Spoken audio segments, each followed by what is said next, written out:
What's up guys, it's the Cubophile here and welcome back to another video. Today I'll be breaking down the 4.64 second solve that I got the other day, which was absolutely crazy. For reference, I averaged around 10 to 11 seconds, and previous to this my PB was around like 7.8 seconds or so. So to see like a sub 5 second time was absolutely crazy. Like I couldn't believe it when I stopped the timer. And you'll see why I was so surprised as well later. But for now, let's get into the scramble, which will be on screen right now. So you can pause here if you want to try the scramble out for yourself. If you tried out the scramble, be sure to leave it in the comments down below what time you got, and if you can, what solution you did. I'll be really interested to see that. But I'm a white cross silver. I'm not even color neutral, but yeah, that's what I did. I did white cross. So I immediately noticed that I could do an X cross, and there was an easy X cross here with this orange and green F12 pair here. Well, first of all, I noticed that the green and blue cross pieces were solved relative to each other. They were opposite from each other.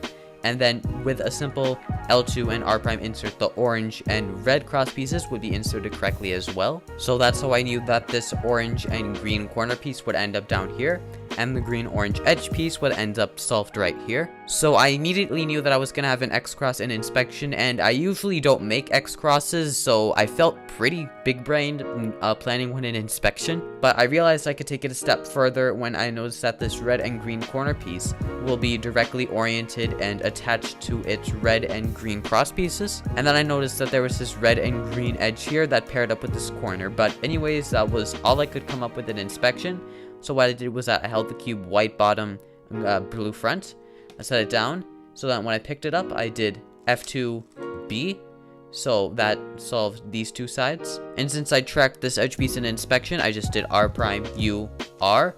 Then I did D prime. And then that got me a double X cross in the back. And so this is the best case scenario, because not only is it a double X cross, but the two pairs are in the back. So that made it really easy to look ahead. But anyways, I noticed that there was this red and blue pair right here. But at the same time, I also noticed this pair, and I knew that if I just took out the red and blue pair the normal way, I would be left with this case, which is not a good case at all. So I made the split-second decision to do an L prime U2 L.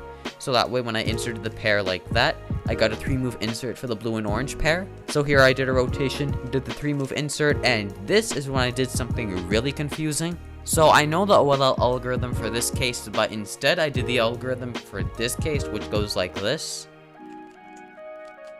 I'm not sure what made me do that algorithm over the normal algorithm, because the two cases don't resemble each other much at all. But anyways, that's what I did. So at this point, I'm thinking, when I see that the OLL is not solved, I just thought I messed up. But you know, it was still going relatively smoothly, so I decided to finish it off.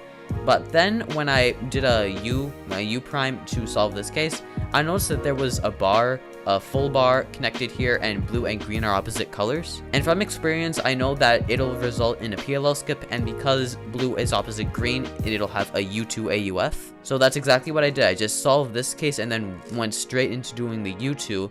And then I slammed the cube down. On the camera shook there.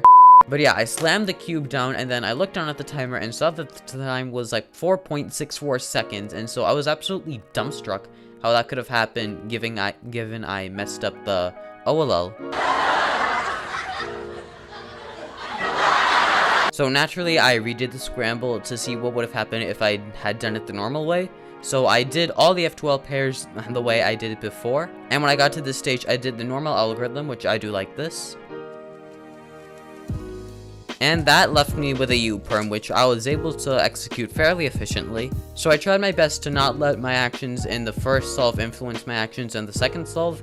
But during the second solve, I got a time of 5.98 seconds, I believe, which itself is nothing to complain about, but I'm not sure whether my solution is objectively better, or maybe if you ask an expert, they would have been able to look ahead to that U-perm and that last layer overall. They would have been able to look ahead to it much better than I would have. But for me, the way that last layer was set up and executed just worked out really nicely for me personally. So overall, some key takeaways to take from this solve is that you should always try to minimize rotations as much as possible. You'll notice that when I do the cross, or when I make the double X cross, And while I'm inserting the third F12 pair, I don't rotate at all. And when I rotate for the first time to insert this pair, I don't just rotate and then insert the pair. And this is just a tip in general. You shouldn't just rotate as a separate action and then do whatever moves you want to do. You should always try to incorporate the moves while you're doing the rotation. So instead of doing it like this, you should try to start doing the F prime from this angle. And then when you do the rotation, just finish off the moves you have to do. And then another thing you should do, especially with simple cases, is be able to track which PLL you can get based on the OLL. And you don't necessarily have to do this for every OLL, but like I said, for this case, since the pieces have such a distinctive pattern, you can recognize that whatever's going to be here is going to appear on this side as well. So if you have 3 blue pieces on this side, they're going to be preserved here once you finish this algorithm. And just to show another example of this is this OLL right here, in which if you do the standard algorithm for this case, which goes like this, you'll notice that whatever 3 colors are here will be projected onto here. So again, if you get this OLL and see that you have headlights on this bar here, you should know that once you finish the algorithm, you'll have headlights on the left side here.